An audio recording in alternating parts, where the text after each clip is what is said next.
खोया पाया अभियान में जो सबसे इम्पोर्टेंट बात है वो ये है कि हमारे सिटीजन्स कई बार नहीं चाहते कि केसेस रजिस्टर हो, क्योंकि उनको लगता है कि अगर फ़ोन चोरी में केसेस रजिस्टर होंगे तो उनको कोर्ट प्रोसेस फॉलो करना पड़ेगा। तो खोया पाया अभियान में अराउंड 60 ऑड केसेस ही सिर्फ रजिस्टर्ड थे, चाहे मोबाइल्स बहुत ज़्यादा गए हों। लेकिन हम खोया पाया अभियान के तहत इस पे फोकस नहीं करते कि वो अपना केस रजिस्टर करा रहे हैं या नहीं करा रहे। अगर वो नहीं भी कराना चाहते तो भी कोई प्रॉब्लम नहीं है, तो भी हम चाहे केस रजिस्टर करें चाहे ना करें, हमारी जो कोशिश रहती है, जो प्रोसेस रहता है वो सेम ही रहता है उनके फ़ोन्स को रिकवर करने का।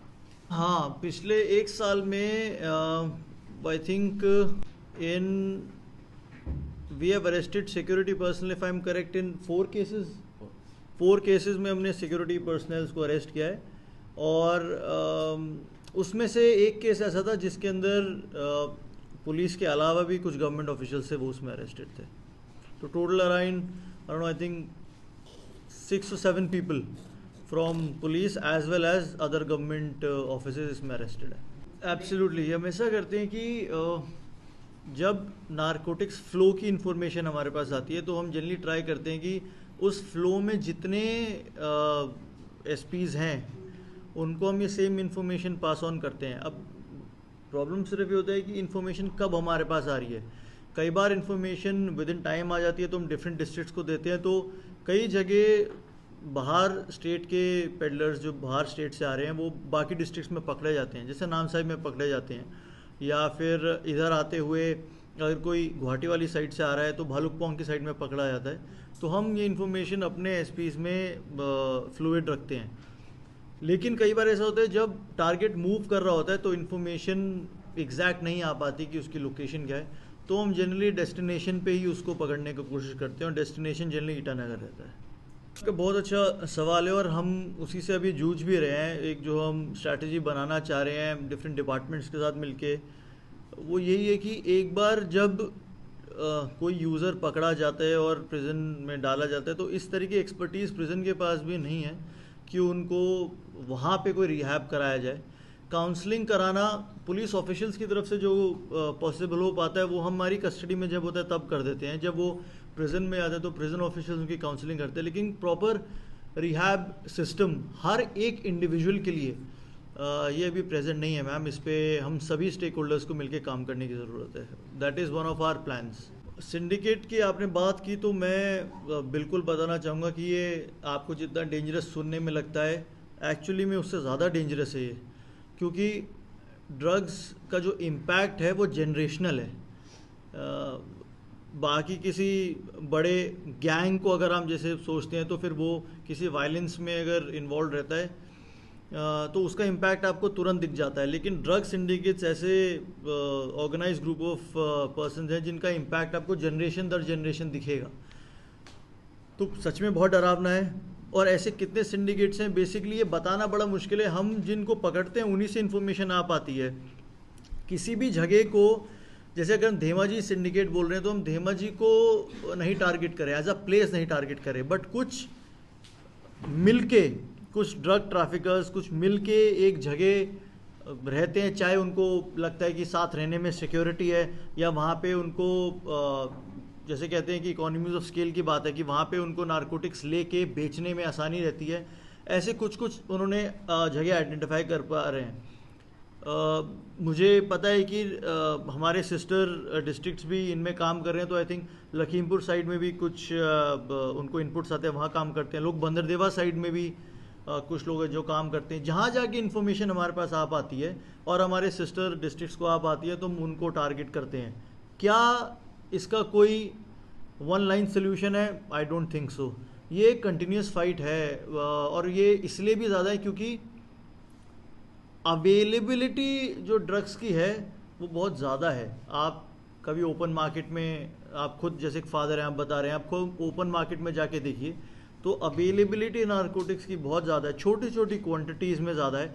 और ईटानगर में जो ट्रेंड जो चेंज हुआ है वो मैं आपको ये बता सकता हूँ। कंसर्टेड एक्शन के बाद अब ये हो रहा है कि पहले हमारे यहाँ पे बड़े पेडलर्स प्रेजेंट थे ईटानगर में। मैं ये नहीं कह रहा कि वो बिल्कुल ख़त्म हो गया, बिल्कुल नहीं कह रहा, लेकिन मैं कह रहा हूँ कि कंसर्टेड एक्शन से बड़े पेडलर्स ने अपना एरिया शिफ्ट कर लिया है। हो सकता है किसी सिस्टर डिस्ट्रिक्ट में चले गए हो हमारी स्टेट के, या अक्रॉस स्टेट असम है वहाँ पे शिफ्ट हो गए हो, लेकिन बड़े पेडलर्स ने अपना एरिया शिफ्ट कर लिया, ताकि हम जो शुरू में जो कैचेस कर रहे थे वो बड़े बड़े पेडलर्स कर रहे थे, अब हम धीरे धीरे यूज़र्स पे आ रहे हैं। क्योंकि अल्टीमेटली नारकोटिक्स की सप्लाई हमें बंद तो करनी है, चाहे कहीं से हो, लेकिन ये कंटिन्यूस फाइट है। ऐसा नहीं हो सकता कि हम XYZ लोगों को पकड़ के हम अगर प्रिजन में डाल दें और उनको रिहैब कराएं तो उससे बात बन जाएगी। ये कंटिन्यूस चीज़ है, वो नारकोटिक्स की सप्लाई होती रहेगी, हमें उसको जहाँ ब्रेक कर सकते हैं वहाँ ब्रेक करेंगे, और दोबारा से कोई और नए प्लेयर्स आएंगे तो उनको टारगेट करेंगे। तो एब्सोल्युटली ये एक ऑनगोइंग फाइट है, और जितना आपको लगता है मैं आपसे एग्री करता हूँ, ये बहुत ही खतरनाक, बहुत ही डेंजरस टाइप ऑफ सिंडिकेट है, और इसको उतना ही सीरियसली जैसा आप लेते हैं हम भी उतना ही सीरियस लेने की कोशिश कर रहे हैं। आप थेफ्ट की बात कर रहे हैं, हाँ। सो थेफ्ट एक एरिया है जहाँ पे हमने around about more than 50% cases हमने सॉल्व किए हैं, लेकिन अभी भी हमारा उसमें बैकलॉग काफ़ी है। हम जो इसमें कोशिश कर रहे हैं वो ये कर रहे हैं कि हमने एक हफ्ते पहले ही एक एंटी थेफ्ट स्क्वाड बनाया है SDPO साहब के अंडर, SDPO ईटानगर साहब के अंडर। वो क्या फोकस कर रहा है, वो बेसिकली अब मूवमेंट्स पे फोकस कर रहा है कि कौन से ऐसे लोग हैं। हमने लोग भी पकड़े हैं, वो भी हमने एनालाइज किए हैं कि बहुत सारी फ्लोटिंग पॉपुलेशन है ईटानगर में, आपको पता ही है। तो जो लोग ईटानगर में परमानेंटली नहीं भी रहते हैं, अक्रॉस बॉर्डर भी रहते हैं, वो चोरी करके ले जाते हैं। अभी चिंपू में भी एक केस हुआ जिसके अंदर हमने कुछ लोग गुवाहाटी से पकड़े, जिसके अंदर असम बेस्ड एक ग्रुप था, वो यहाँ से चोरी करके ले जाके बाहर दूसरी स्टेट में जाके उन चोरी के सामानों को बेचा करता था।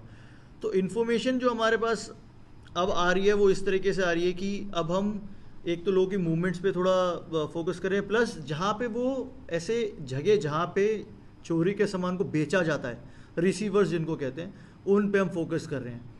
एक तीसरा जो अटेम्प्ट है हमारा वो है जो हम पब्लिक आउटरीच, जो हम संवाद करके एक हमारा इनिशिएटिव है, चिंपू पुलिस को लीड कर रहा है, बेसिकली कम्युनिटी आउटरीच और टॉक का।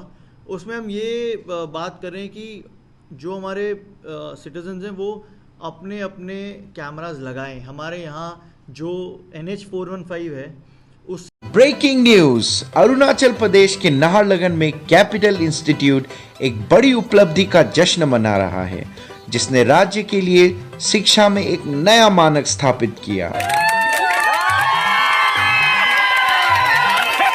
संस्थान के छात्रों ने हाल ही में APSSB परीक्षाओं में उल्लेखनीय सफलता हासिल की है, जिसमें उन्होंने अपनी असाधारण शैक्षणिक क्षमता और समर्पण का प्रदर्शन किया है। इसलिए हम लोग का स्टडी को लेके इसमें इंस्टीट्यूट का बहुत बड़ा रोल प्ले किया है। दिस इंस्टीट्यूशन उसको मेरी तरह मेहनत करना पड़ेगा, क्योंकि हमेशा 90% रहता है ना। आप प्रीवियस में भी ऐसे था, हम लोग का सीनियर लोग भी ऐसे था। कैपिटल इंस्टीट्यूट की सफलता की कहानी गुणवत्तापूर्ण शिक्षा प्रदान करने और छात्रों के लिए पोषण वातावरण को बढ़ावा देने की उनकी प्रतिबद्धता का प्रमाण है। कैपिटल इंस्टीट्यूट के छात्रों और शिक्षकों को ढेर सारी बधाई। क्या आप अपने शैक्षणिक सपनों को पूरा करने के लिए तैयार हैं? कैपिटल इंस्टीट्यूट से जुड़े और उत्कृष्टता की यात्रा पर निकलें। कैपिटल इंस्टीट्यूट, जहां सपने उड़ान भरते हैं। कैपिटल इंस्टीट्यूट में आने के लिए बारापानी ब्रिज के सामने इंडसइंड बैंक के उल्टे तरफ में आइए और हमसे संपर्क करें। अक्रॉस स्मार्ट सिटी के कैमरास लगे हुए हैं, तो वहाँ के इश्यूज फिर भी हमारे कंट्रोल में रहते हैं, लेकिन जितने भी हम इंटीरियर सिटी में जाते हैं कहीं भी हमें कैमरास नहीं मिलते हैं। तो लोगों को एक ये डर ज़रूर रहता है कि अगर कैमरा लगाएंगे तो कुछ इंसिडेंट होगा तो पुलिस आएगी, उनका DVR लेके चली जाएगी, इस तरह के इशू रहते हैं। हम पब्लिक आउटरीच में ये समझाना चाह रहे हैं कि हमें आपकी DVR की ज़रूरत नहीं है। हम आपसे पेन ड्राइव में वो फुटेज ले लेंगे, उसका एक कॉपी ले लेंगे, and we will try to analyse that footage and see who all are the accused and who all are involved। अगर हमें उनके चेहरे भी नहीं मिल पाए तो कम से कम हमें उनका गेट स्ट्रक्चर मिल जाएगा। कई सारी चीज़ें हैं जो हम इन्फॉर्मर्स को बता सकते हैं, तो वो आइडेंटिफाई कर सकते हैं, चेहरा नहीं भी हो।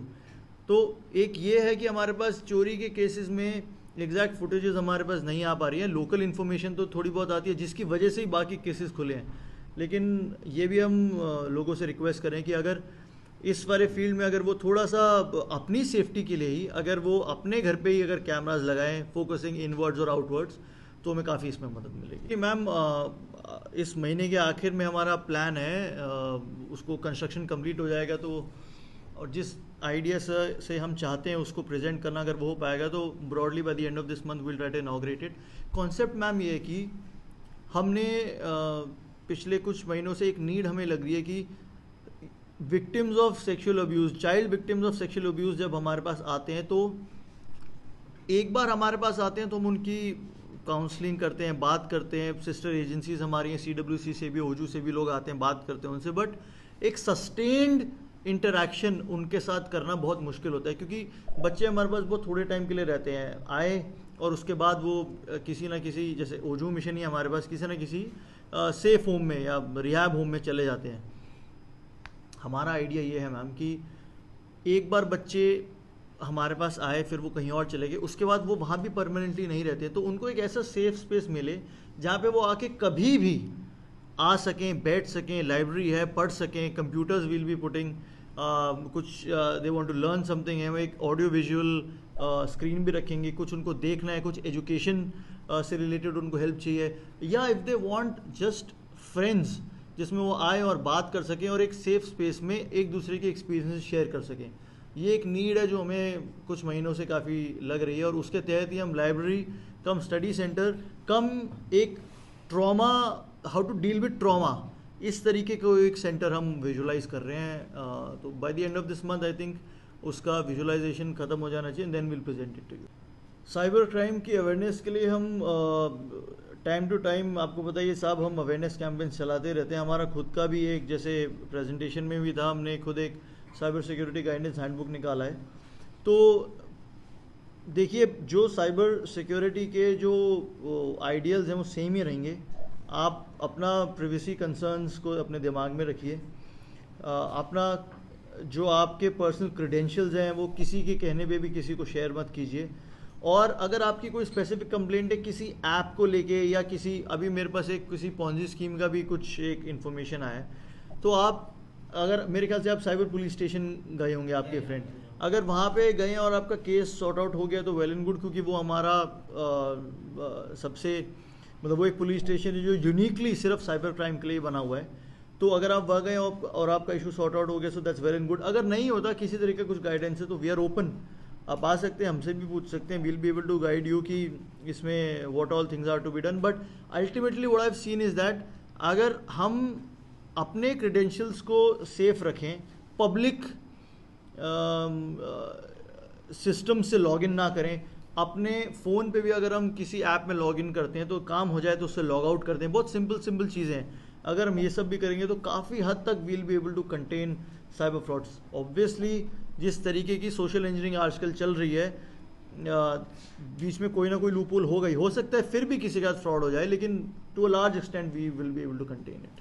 मैम वो लीगल एक मैंडेट है कि जिन अक्यूज्ड का हमें टेस्ट आइडेंटिफिकेशन परेड कराना है, TIP कराना है, तो उनका हम चेहरा नहीं दिखाते, उनकी आइडेंटिटी भी नहीं बताते हैं, लेकिन जिनका नहीं हमें कराना है उनके हम आइडेंटिटी रिवील कर देते हैं। एब्सोल्युटली हम न्यू एरियाज़ में भी करेंगे। अभी हमारे पास जो एक ही टाइम पे सब एरियाज़ को टारगेट करना बहुत मुश्किल है, तो अभी हमने जो पहले प्लान किया, हमने किया एक बात बस्ती प्लान किया पेट्रोलिंग के लिए, IG पार्क एक हमने एक हमारा नेक्स्ट टारगेट था, गंगा एरिया हमारा एक टारगेट था, नीति विहार में 1-2 और एरियाज हमने टारगेट किए। तो this initiative is only 10 days old. तो जो भी न्यू एरियाज़ हैं जहाँ पे भी कम्युनिटी चाहेगी, will be extending it to those areas also. Bar licences, अगर बार्स ऑपरेट करें विदाउट लाइसेंसेस के, तो we have very limited control over them. Will be very clear, हम ज़्यादा से ज़्यादा, because the licensing power is not with us. अगर हम किसी को कोई बार हमें मिलता है जिसके पास लाइसेंस नहीं है, all we can do is we can make a report, send it to the authorities, be it the district magistracy और the excise department, and they have to now take strict action over closing of these bars. या तो उनको बुलाएं और उनसे explanation पूछें, जो भी, but action taken part is not the power is not with us. We can go there, we can see अगर ऐसे, and we can make a report. Hotels पे भी, even there was some hotels जो